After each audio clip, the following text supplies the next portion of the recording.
Good morning, everyone. Good morning, Jai Hind.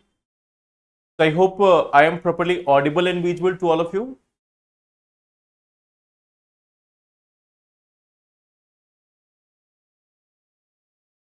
Good morning.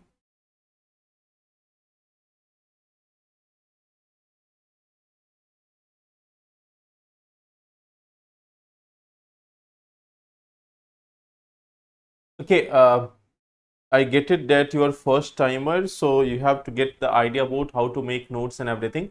Don't worry about it. I will make a separate video for it, and it will get uploaded there. That how you have to make notes.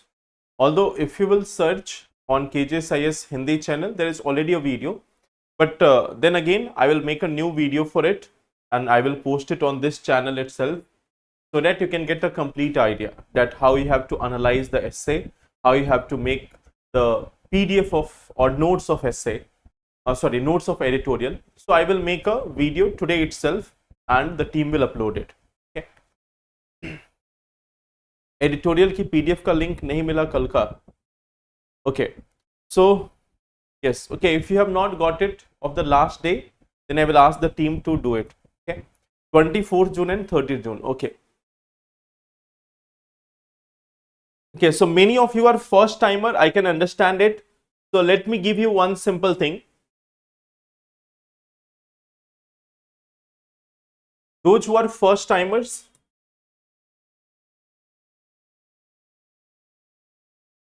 many of you are starting, many of you are beginning. See, what we are doing, we are having editorial discussion. Now, what we do, we are generally picking topic from the Hindu or Indian Express. We are taking the topics from the Hindu or Indian Express.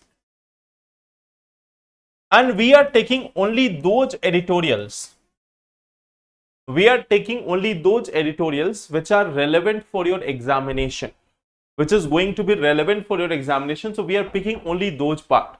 We are not picking any random editorial just because it is given there. We are picking those editorials which are relevant for your examination purpose. Then what we do, we discuss them. Now the majority portion, there is a part about this, that how we have to make notes. So majority of the portion which you have to write, I write it on the board itself. The majority part is written on the board itself. If not, then I show you the PDF. If some part has to be written from PDF, so I show it there. You can note it down from there. Of course, in PDF, some extra points may be there. If you want to add, you can add that also. Otherwise, whatever I am writing, that will be more than sufficient. Okay. So this is one of the part that I discuss them. The handwritten notes which are there, you can note it down. Okay. And then we also have the answer writing practice. I give you certain questions, you have to write it, and I discuss it on the next day.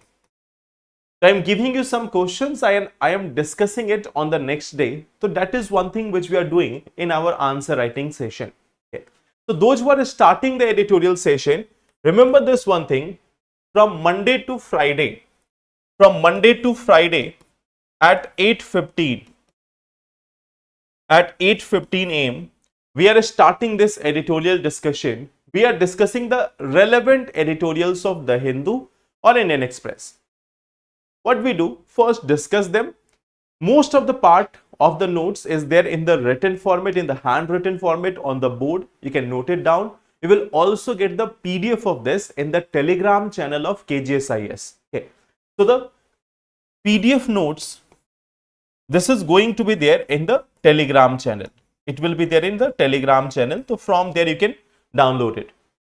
So that's another part of it. Okay. And then we are also having some answer writing practice which you can do on regular basis, and you will find that there is going to be a significant improvement. Many of the students who have started writing answer in April or May, initially they were writing one answer in 15 to 20 minutes. Now they are writing the same answer in less than 10 minutes. You will find that many of your co-aspirants, they are like writing the answer in 8 minutes, 9 minutes, 10 minutes. So that is a significant improvement. So similarly, if you are also writing answer on a continuous basis for 1 month, 1.5 months, 2 months, you will see the improvement in yourself. Okay. Okay. You can start from here itself, Yash Tiwari. No need to go in the back. You will find that many of the topics are already getting repeated. Many of the topics will get repeated. So don't worry about the things of the past. Start from today itself. You will find that many topics get repeated. Day after day, topics will get repeated. So don't worry about it. Okay. Now, so I hope that's all clear. That's all settled. What should I read? If you want to read, you can read one editorial or two editorials from the Hindu or the Indian Express on regular basis. So let's start. Today we are having two different topics. One is the need of investment in AI and the second is risk due to AI. So we have two topics, two editorials, both are related to artificial intelligence. Both are related to artificial intelligence. Okay. Now, in one of the part, there is a topic need of investment in AI. Second thing is risk due to AI. Okay. So one more thing is, would you explain today's newspaper? No, we are not doing the newspaper part in the morning. We are doing the editorial part in the morning. The newspaper part is there in the evening.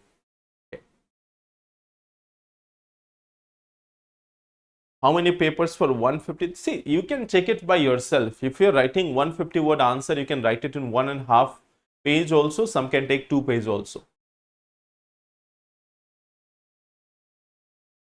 The news section which is there, we cover that in the evening at 6 p.m. The news section is something which we cover in the evening at 6 p.m. Here we are discussing just the editorials and only those editorials which are relevant for long term. Okay. So what do we mean by editorials? Editorials are a deeper analysis of any topic. There is views of different authors. There is views of different experts that what is the problem, what can be the solution, what government is doing. So that is what we see in editorials. So let us start. Okay. Let us start this part. That the need of investment in artificial intelligence. This is our first topic.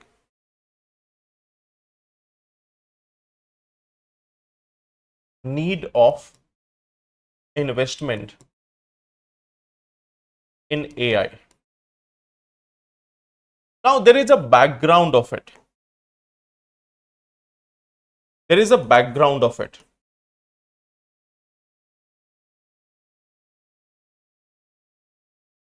Here, it has been said that if we are talking about India, you all may be aware about this, that in the initial period from 1947 to 1991,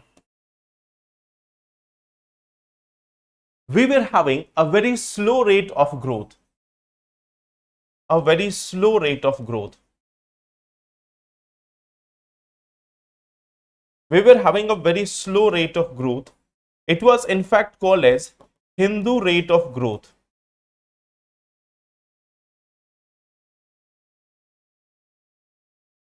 It was approximately 3%. In the initial period from 1947 to 1991, we see that there was a very slow rate of growth. We see that it was called as Hindu rate of growth. Indian economy was more of a closed economy or a semi-open economy. We were not allowing the participation of the foreign sector. Okay. Then what we saw that in 1991, we have gone for LPG reforms. We have gone for LPG reforms. Here LPG is not cylinder. I think you know that LPG reforms here means the liberalization, privatization and globalization. So in In 1991, we have gone for liberalization, privatization and globalization. What is the meaning of that? That we have opened up our economy. We have opened our economy to LPG reforms were done in 1991. Now what we saw there, after this, India attained growth rate of more than 10% in one decade. And even now, our growth rate is near about 7 to 8%. At present also, our growth rate is 7 to 8%. Some year it comes down to 6%. But then again, if we compare from the past, it is almost double. So we see that even now when the Indian economy is a large economy, then also our growth rate is somewhere near 7%, 8%, 6%. So we have a good growth rate among the major economies of the world. Among the major economies, we are having a high growth rate. Now, this is one part of the story. This is one background in terms of economic. In the case of economy, we have seen this has something which has happened. Now, there is another part. In 2015-16, what we saw that there was a reform in data. Reform in data. There was a reform in data. We saw that there was introduction of Geo.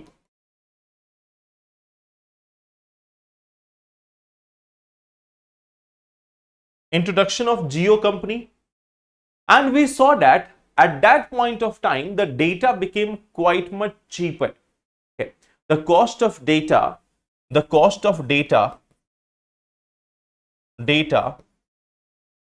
was very much down.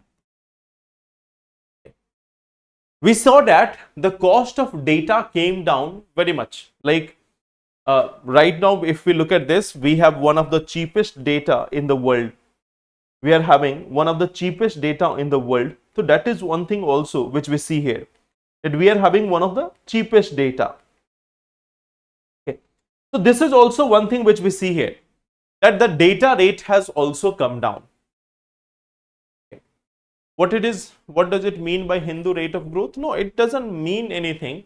It was simply called as Hindu rate of growth. It was a type of a mockery which was done, that India is growing at a very slow rate. India was growing at a very slow rate. So some people termed it as Hindu rate of growth. Okay.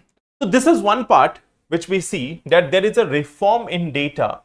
There was introduction of Geo and the cost of data came down. So we see that at two different scenarios, at two different forums, we see that there is a disruption. So in both these cases, there is one common factor.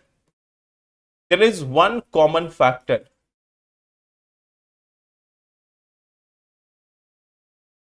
Support of government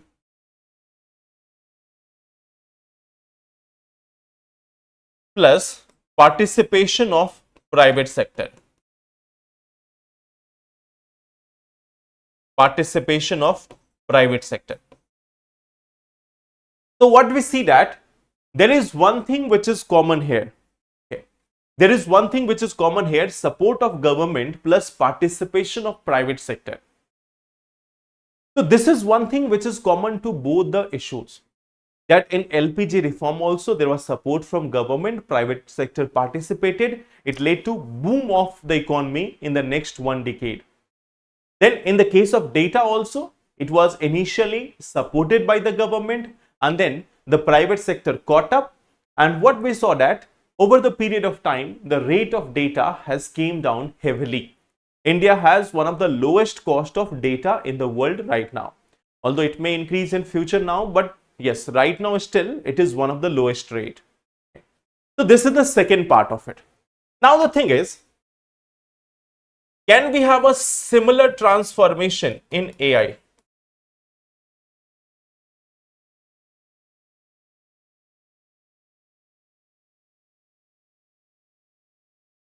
that can we have a similar transformation in AI? Right now we are lagging in AI. We are using ChatGPT, sometimes we are using DeepSeek, sometimes we are using other softwares. So are we having some prominent GPT models or prominent AI models which are being used globally? चलो India level पे हमने सर्वम LLM बना लिया, that we have got this servum LLM at India level. That's fine.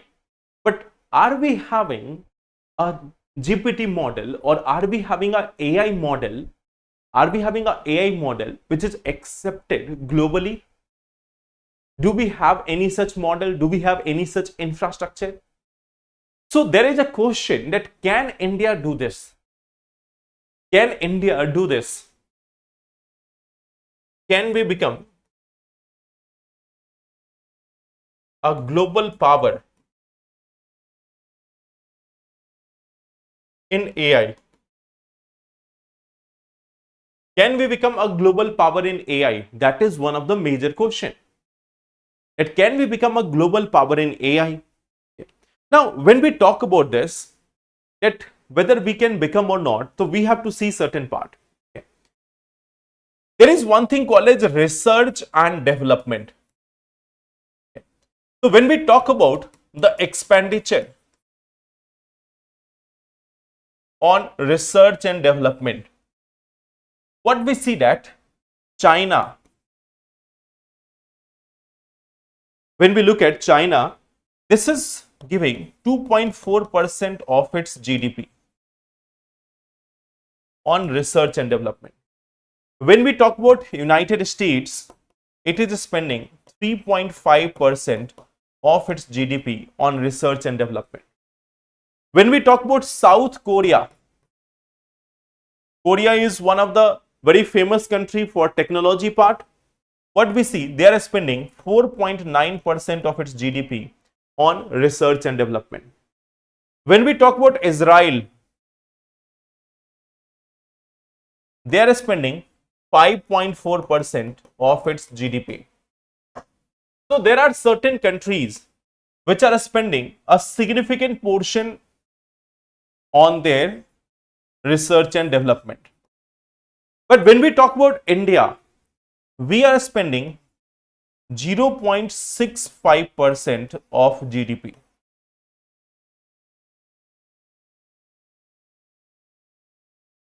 We are spending 0.65% of GDP. So this is one of the main part, that how much we are ready to focus on investment. Right now we are just using the technology.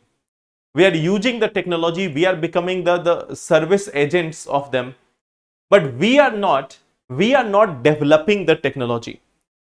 Okay, we are not developing the technology. So this is one of the part. Okay. But there is another dimension. There is another side of the story. The other side of the story. Other side of a story. If we talk about India, we have got 1.38 billion registration in Aadhaar. So we are handling the data of 1.38 billion people. This is the largest identity system on earth.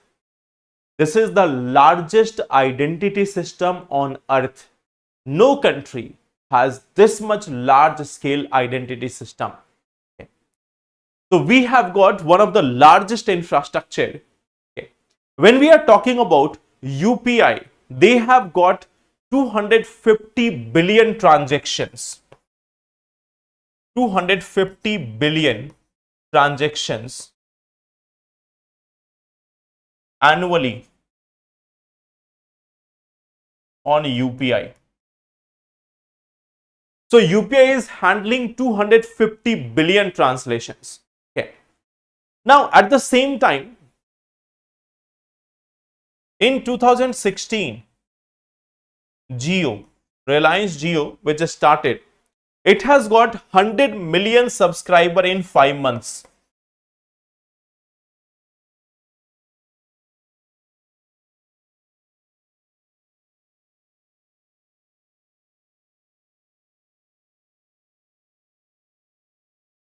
Now, there are multiple things which you can see from this data. First, if we are having the political will, then yes, we are having the capacity. We are having the largest identity system on the earth. The UPI system, it is handling 250 billion transactions annually. Now, there are two parts of it. First, there is support of government. There is a very much active participation of the citizens. Any data or any technology can be useful only and only when the citizens are becoming a part of it. So what we see that our citizens are ready for this. Our population is ready to adapt, ready to accept new technology. They're always eager to check on new technologies. So there is no such problem with that. We are having a huge consumer base. Plus at the same time, there is a capacity also. So this is one thing that what we have seen, that in the case of AI, in the case of expenditure on R&D, all these things are the side of the story. On one side, we are having less expenditure. On other side, we see that if there is a political will, if there is a will from the government that yes, we have to do it, then it's done. Okay. So this is one of the reformation which we also see. Now the thing is, for AI, if we want transformation, then what is required? If we want a transformation in AI, what is required? What is required in the case of India? Okay. So now there are certain suggestions which have been provided. Okay. That first of all, we have to invest on providing access to AI. Okay. That we have to improve first the access to quality AI. So first thing is, we have to access to AI. So what has been proposed, that we need to have free AI to top 100, research and development institutions,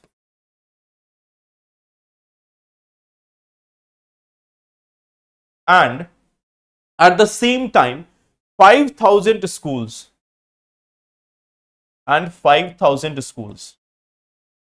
that those schools or research institutions which have proven their worth in the past, they should be provided a free access to AI.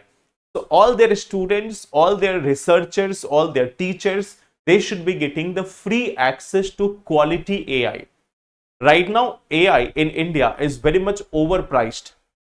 We are seeing that this is overpriced. So everyone will not be able to afford it. And I am not talking about the simple chat GPT model. They can get it for 2,000 rupees. So that's not a problem. There are certain AI models which have a charge of more than 25,000 rupees per month, 60,000 rupees per month.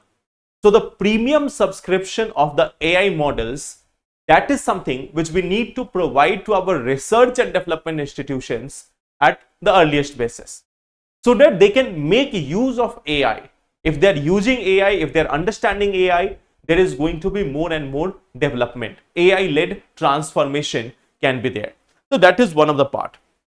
Okay. Now there is a cost analysis also. There is a cost analysis, that what will be the cost of it. Okay. So the annual cost is going to be about $2 billion. The annual cost of this is going to be $2 billion. Okay. This is going to be just 0.06% of GDP. It is 0.06% of GDP.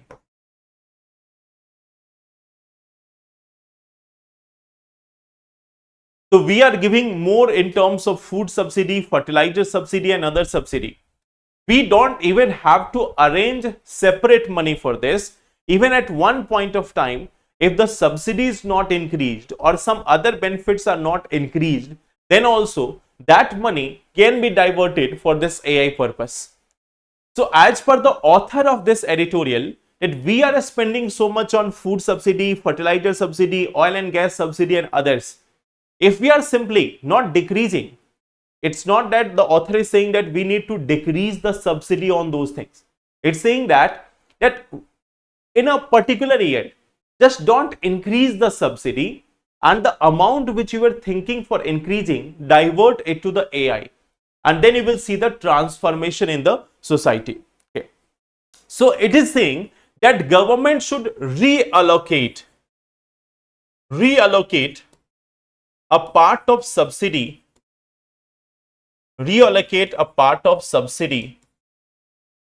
for AI access. So one of the part which has been suggested that government should reallocate. Okay. Then at the same time, there is second argument, and that is we need to build PPP models with global giants like Amazon, Micro, Google, etc. These companies are also leading in the terms of development of this AI model. So we need to build like a partnership with these companies. Okay. We need to build a partnership with these companies. Now, why they will agree? Why they will agree for this? Why they will be ready to build a partnership with India or Indian government? We can provide them. We can provide the right regulatory system, right regulatory ecosystem. We can provide them subsidized access to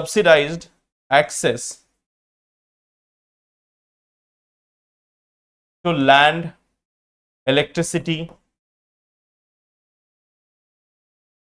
and other resources.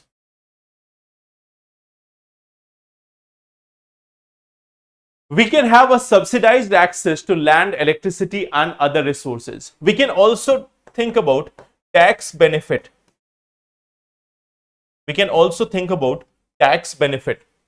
So of course, Indian government can provide these things to some of the global AI companies so that they can start developing AI systems within India in a public-private partnership model. They can be developing it in India in a public-private partnership model. PPP means that it is public-private partnership. PPP means public-private partnership. Okay. So here, what we need to do, that we need to have, this is the second part. The third part is we need to have open source AI models. Okay. We need to have open source models. The third part, open source AI models.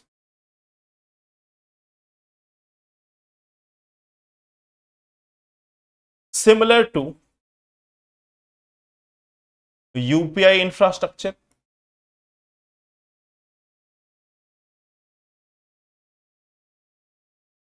So you can see that every operator is using UPI. Like WhatsApp is also having UPI payment option. PhonePe is having this. Google Pay is having this. Paytm is having this. So they are all using a common platform, that is UPI, for the payment ecosystem. So we need to make a open source AI model which can be used by different companies, which can be used by different agencies. So we need to also create an open source AI model which can be used by multiple companies. Okay. We need to also create domestic expertise. We need to create domestic expertise in development and deployment of AI. So we also need to do this. In fact, we have to also build in terms of security, in terms of reliability, that we need to develop this expertise in development and deployment of AI. We have to also get this expertise in security, reliability, and everything. Okay. So this is again one part which we have to do in this case. Okay. So we need to have a partnership with all these companies. We need to create a AI, like we need to provide it. Okay. AI support to startups also, because ultimately AI is going to be successful if it is economically advantageous.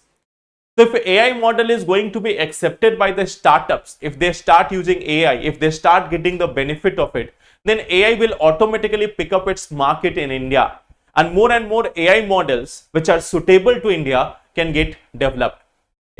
So this is the first part, that if we see in the times of LPG reforms also, we have taken a bold step. In the case of the 2016 Geo movement also, we have taken a bold step. So in the similar manner, we need to take a bold step in this case also. We need to make it accessible for large number of research and development institutions. We need to provide the AI access to schools. We need to provide it to startups. So this is one of the part which has been argued in this editorial. Okay. What does PPP model? I think that's clear. Okay. The second part is here open source means the one which can be used by any other company, like UPI. UPI is a platform. Now Bheem is also using UPI. Paytm is also using UPI. PhonePe is also using UPI. So they have not developed UPI, but they are using UPI because UPI has been integrated with all of them. So UPI has been developed by the National Payment Corporation of India, but then it has been provided to all other private companies that they can use this for payment infrastructure.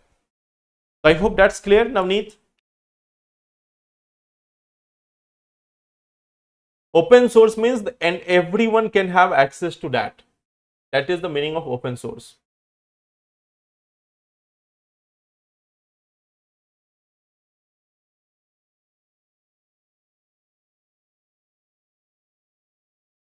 Sir, if we make AI open, then what will be the profit?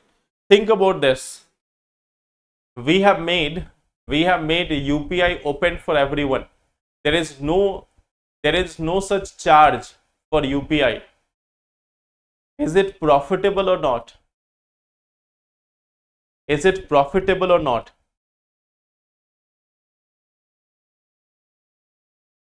Of course, demonetization has an impact on digitalization. That's true. But see at the payment infrastructure right now.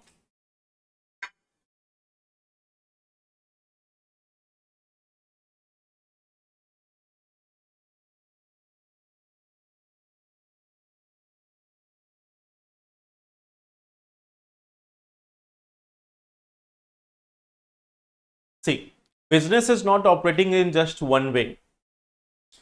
Let me give you one example. Okay. Let me give you one example that I have heard a story. I don't know its validity. Okay. What we see that there was a story that there was once a person who was selling ghee, vanaspati ghee and everything. He was selling ghee. So everyone was selling the ghee at, let's say, 300 rupees. So he was selling the ghee at 270 rupees.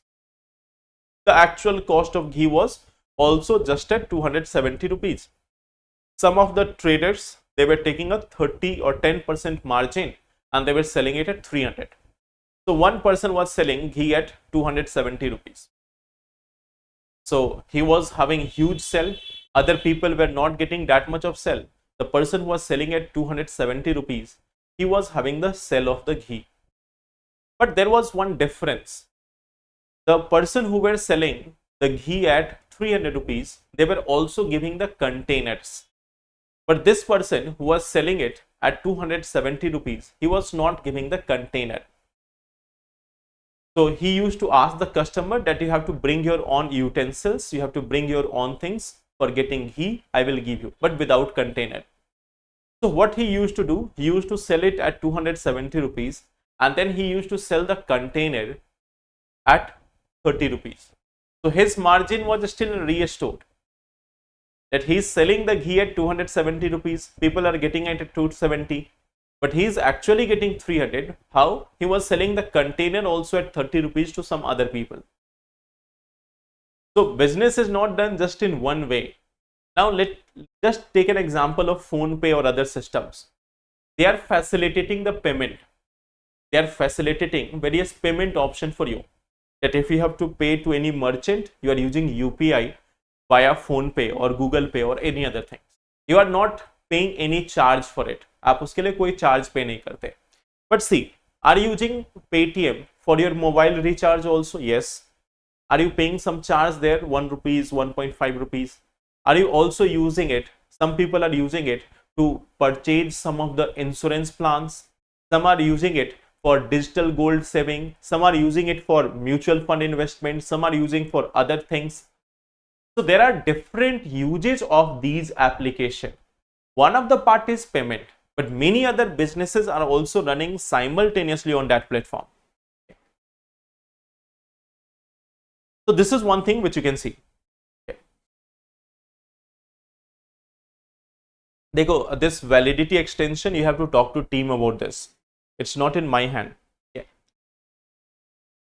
So this is one of the part. Now coming to the second article. So here we are talking about the risks of AI. Here we are talking about the risks of AI.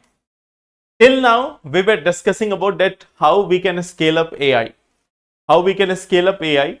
But now, we are going to discuss about the risk of AI. Okay. So, three basic things. Okay. There are three basic things which we have to discuss here. There are three basic risks. Okay. There are three basic risks. One is disruption of cognitive labor.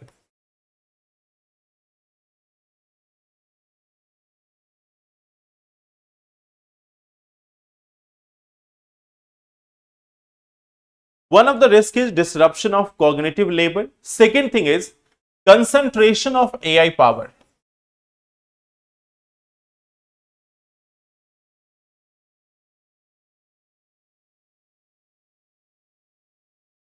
And the third risk is the artificial wisdom.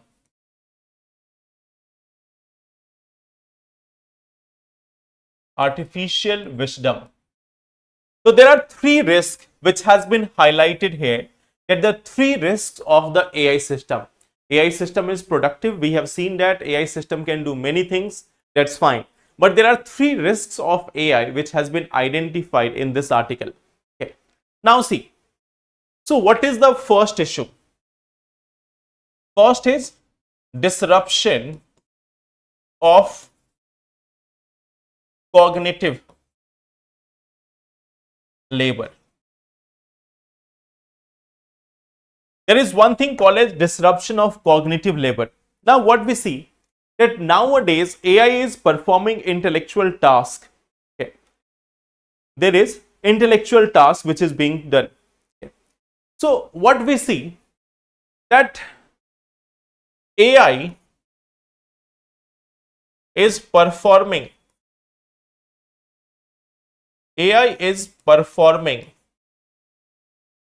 intellectual task.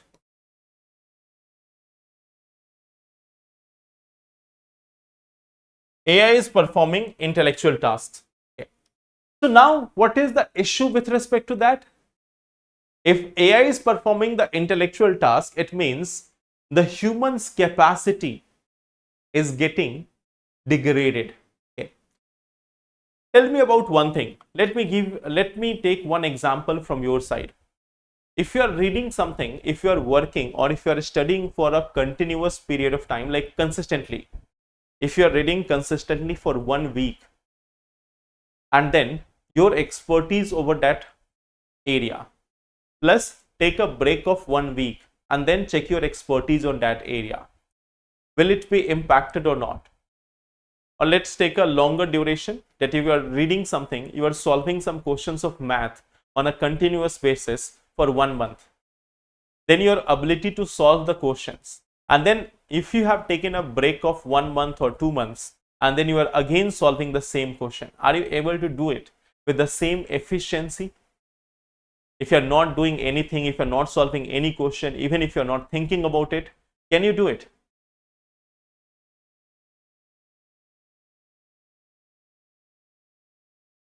If you are writing answer also, if you are writing answer consistently for 1 week or 2 week or 3 weeks, your answer writing improves. But if you leave the answer writing part, अगर आपने answer writing लिखना छोड़ दिया, so after 3 weeks or 4 weeks, if you start writing the answer again, is your answer writing impacted or not?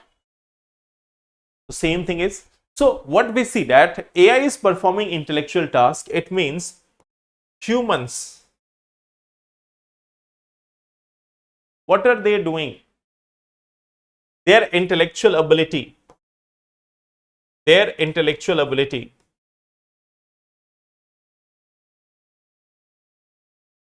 it is going down.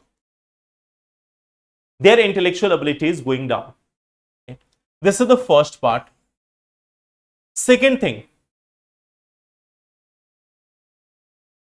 which we see, that the concentration of AI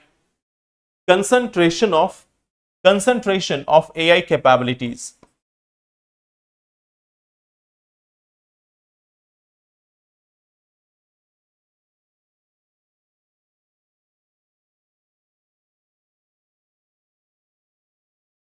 Now here what we see, that this is something which is like again concentrated in a few hands. ये कुछ ही hands में limited है. Okay. This is something which is concentrated in a few hands. It is something which is concentrated in a few hands. This is something which is concentrated in a few countries.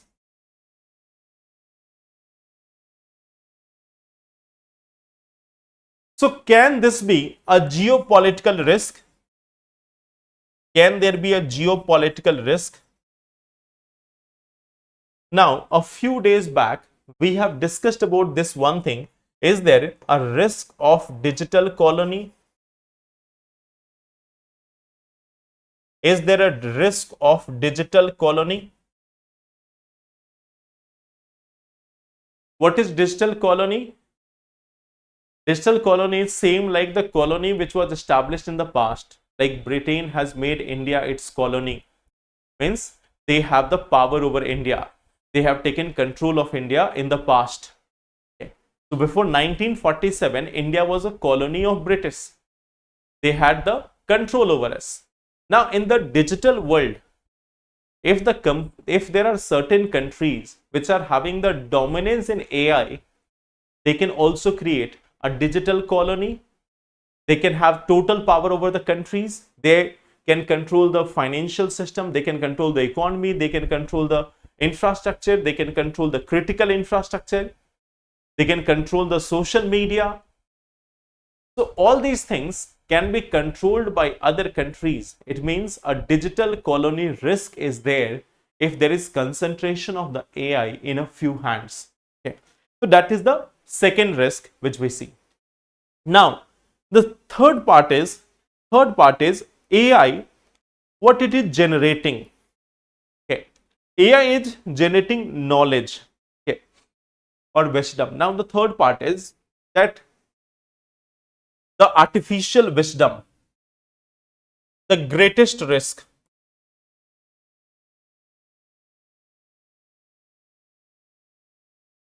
is the artificial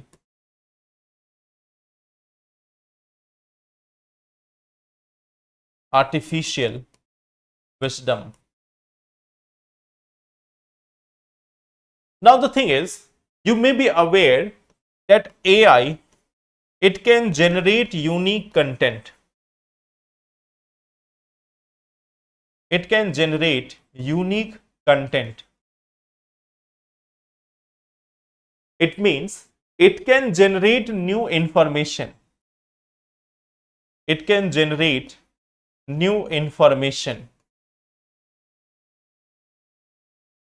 It can generate new information.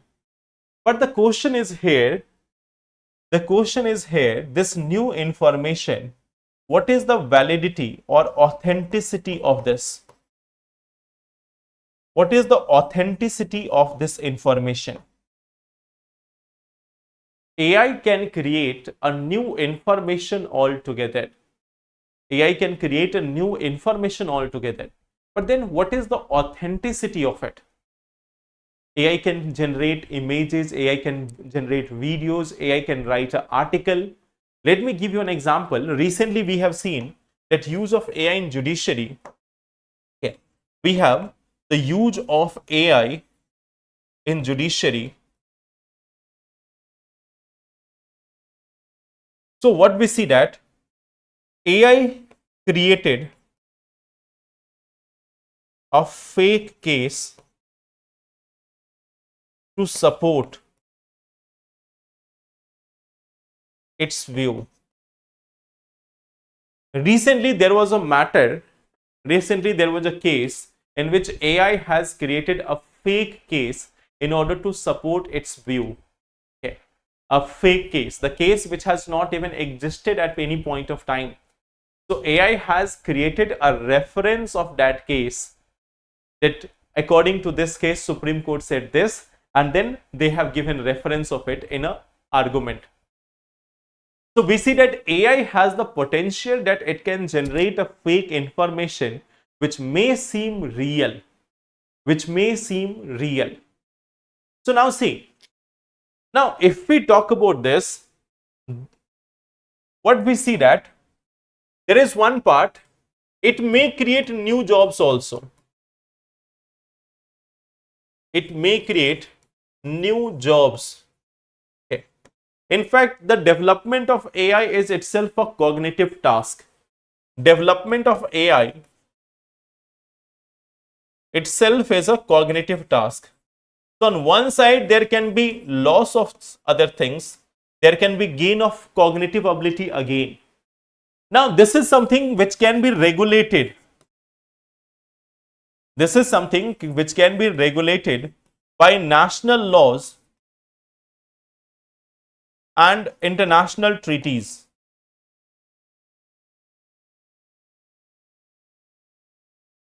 This is something which can be regulated, can be regulated by national and laws and international treaties. But the biggest challenge is this one. But the greatest risk is this one, the AI which is creating information which might not be true, which might not be real. So that is so far the biggest risk of AI, that AI can create certain things which are not even real, which are not even genuine. So that is one of the biggest risks.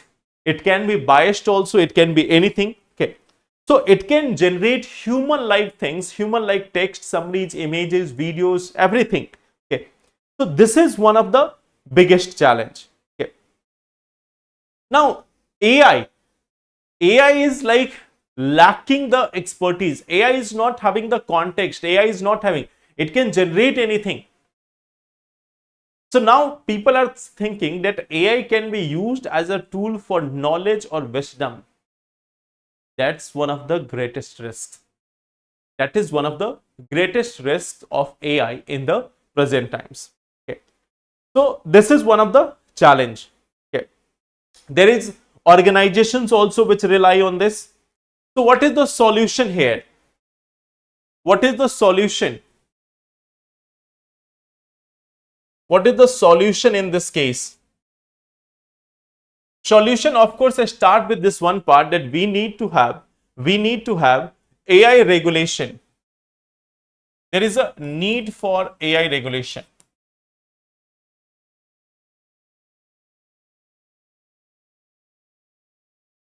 There is a need of mandatory oversight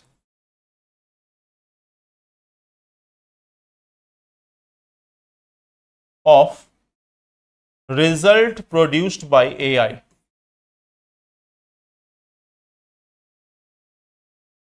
That we need to have a mandatory oversight of this. Okay, there is a requirement.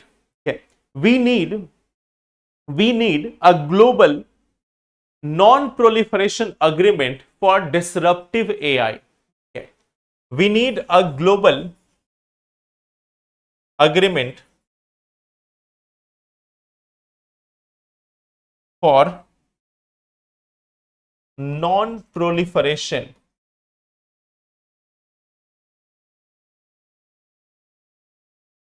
of disruptive AI models. Like suppose when we are talking about the Mythos AI, you have been seeing this, it was there in the news. It has the power to hack any system, it has the power to manipulate any system. So many of these AI models may be developed in future. So we need to have a global treaty in order to ban them, in order to curtail their development. Okay. Then we need to also have the ability to limit or shut down AI within a national boundary. Okay. So developing the capability to limit or shut down AI models within national boundary. Let's suppose if a AI become a risk, then we should also have a capacity. If AI becomes a risk, then we should also have a capacity to shut it down and then or limit its usage. Right now we are having different AI models. So there is just one option. We can ban the internet over them. We can ban the internet access for them. But you know that even if you ban the internet access, then also it can be operated using the virtual private networks. It can be used using the virtual private networks. So we need to develop the capability. We need to develop the capability to shut down an AI model or limit the usage of AI model within the country. So we need a technical safeguard also. We need a regulatory oversight also. We need international partnerships also. Non-proliferation means stopping the spread. Okay. Proliferation means spreading. The non-proliferation means non-proliferation means we are trying to stop or curb the spread of certain things. Okay. Proliferation means to spread something. So non-proliferation means to stop the spread or to curb the spread of certain things. Okay. Yes, example Telegram VPN से चल रहा था.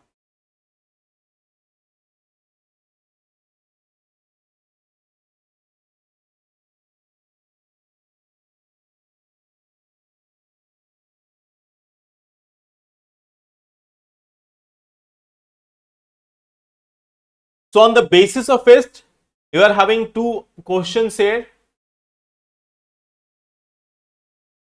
There is a need to support AI in India in the same manner as India supports agriculture, food subsidy and cellular companies. Discuss 250 words. The real challenge with AI is lack of accountability. Elucidate with examples. Okay. Preventing the bad use or preventing the spread of AI. So these are the two questions which you have to practice. Now coming to last day's question, last day मैंने आपको question दिया था, the emerging digital era poses a significant risk to human dignity and democratic freedom. Elaborate. Suggest measures to address the same. 150 words. So how many of you have written this answer? कल हम लोगों ने ये question discuss किया था, sorry कल ये topic discuss किया था, पीडीएफ अपलोड हो जाएगा, but first come to this question. How many of you have written this answer? Last day this question was there, the emerging digital era poses a significant risk to human dignity and democratic freedom. नहीं, VPN is different. Question number 2 कितने words में लिखना है? 150 words. 150.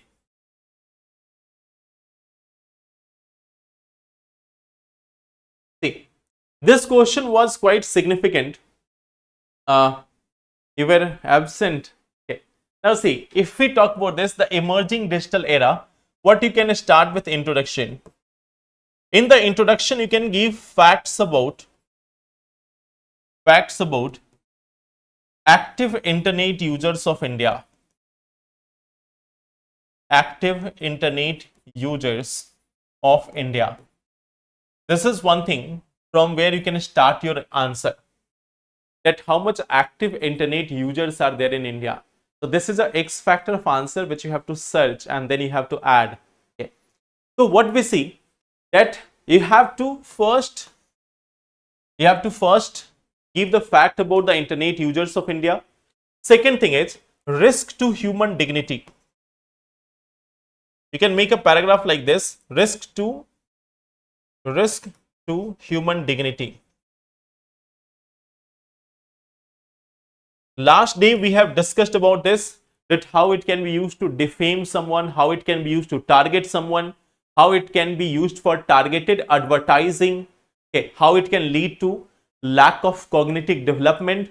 So all these things can be written here in risk to human dignity. That will be part number 1. Then risk to democratic freedom. Risk to democratic freedom. Now here also you can see this one part, that right now the global companies, the digital companies, they are promoting often a certain type of content based on algorithms. They are not providing you the all access to information. They are using their algorithm models which are suggesting you only one type of content. So if you are not having all the access to information, see, if you remember this one part, right to information is a fundamental right. Right to information is a fundamental right under Article 19, because when you are having the information, then only you can express yourself. But in the digital era, what we see, that right is being curtailed. Why it is being curtailed? It is being curtailed due to the algorithm factor, that they are promoting a certain type of content which gets in your feed on regular basis. So how it is curtailing that democratic freedom also, you can mention that part also. So risk to human dignity, risk to democratic freedom. Then you have to suggest measures to address the same. So you have to give the measures, that what should be done. Okay. If you want, you can make a flow chart where you can mention the government steps. You can mention some government steps in there. In the recent time, what government has done. You can mention about PIB fact check, okay, PIB fact check, or you can mention about like several other private agencies are also doing fact check. That is also something. The ministries and all others are regularly active. They are also like giving the right information to people through social media and all other platforms. Okay. So this is one part which you have to do, the flow chart part. And then in the conclusion, you can talk about the global approach, because the digital world is not just within the national boundaries. We need a global approach in order to cater the challenges of the digital world, because this is not within the national boundary, it is extending to the entire world. So there is a need of global cooperation a United Nations agency can also be proposed to look after this digital world. That we are having so many UN agencies, many of them are useless, so we can create another organization at least. So this is one part which you have to write in the answer. The first thing is you have to write the introduction. Then the second part, you will be telling about this one thing, that how it is posing a risk to human dignity. You will give some points here that how it is posing a risk to human dignity. The third part, again you will make another paragraph, how it is causing a risk to the democratic freedom. Here again you can write a few points. Then you will answer that what measures are required to address the same. Then after, you can create a flow chart where you can mention some of the government steps, what has been done by the government. And then after, you can write the conclusion. In conclusion, you can focus on this part, that there is a need of global approach for handling this digital world. Okay.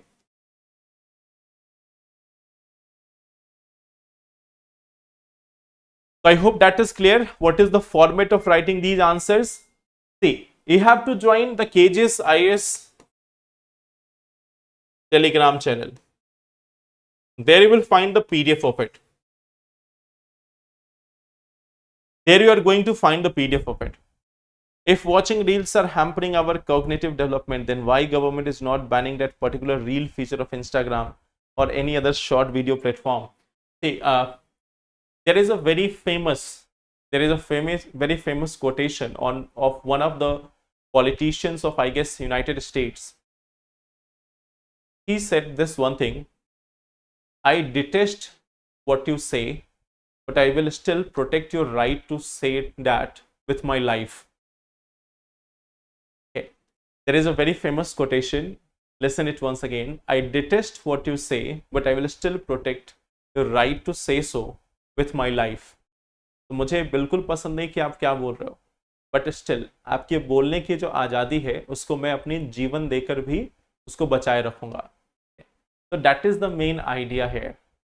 If you are curtailing a platform just because people are using it for making reels which can hamper the cognitive development, the same shots, the same thing is also being used to promote awareness about multiple topics, about forests also, about water pollution also, about so many other things.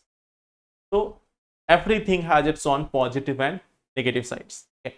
So thank you everyone. Let's meet then in the next session and then we will discuss more. Thank you. Take care.